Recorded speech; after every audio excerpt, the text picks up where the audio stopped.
Hai, Assalamualaikum dan selamat datang ke NJ TV. Hari ni saya nak buat kuih onde-onde labu manis yang semestinya mudah dan sedap. Jom kita tengok bahan-bahan dan cara membuatnya. Jom kita masak.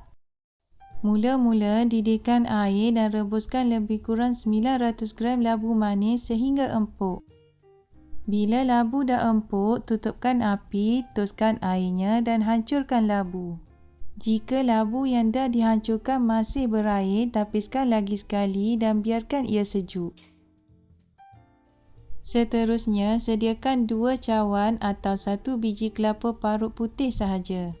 Masukkan 1 sudu kecil rata garam halus ke dalam kelapa parut dan gaul sebati. Kukus kelapa parut ni selama 10 minit untuk elakkan ia cepat basi. Untuk dough onde-onde, satukan 1/1/2 cawan isi labu tadi, sedikit pewarna kuning, setengah sudu kecil garam halus, 2 sudu besar tepung gandum dan 3 cawan tepung pulut. Masukkan tepung pulut sedikit demi sedikit sambil diuli sehingga mendapat dough yang boleh dibentuk dan tidak melekat pada tangan. Untuk sukatan cawan dalam resepi ni, saya gunakan cawan matrix.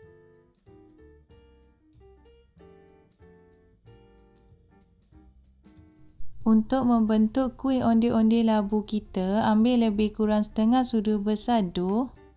Bentukkan seperti dalam video. Letakkan potongan gula melaka di tengah dough dan bulat-bulatkan dough. Letakkan dough onde-onde yang siap dibentuk atas pinggan yang disapu dengan tepung gandum untuk elakkan dough melekat pada pinggan. Ulang proses yang sama sehingga habis. Untuk merebus dough onde-onde, didihkan air dan masukkan dough onde-onde tadi.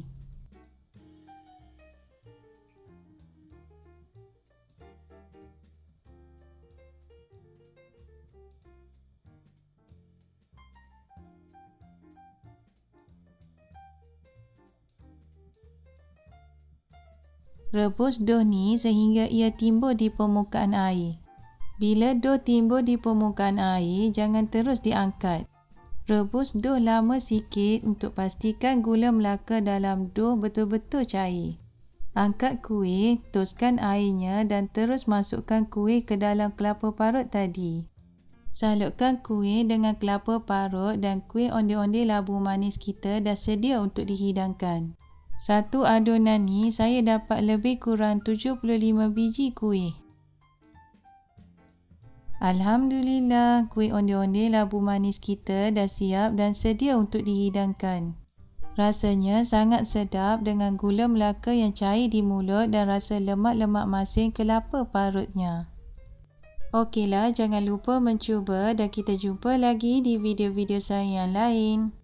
Assalamualaikum dan bye-bye.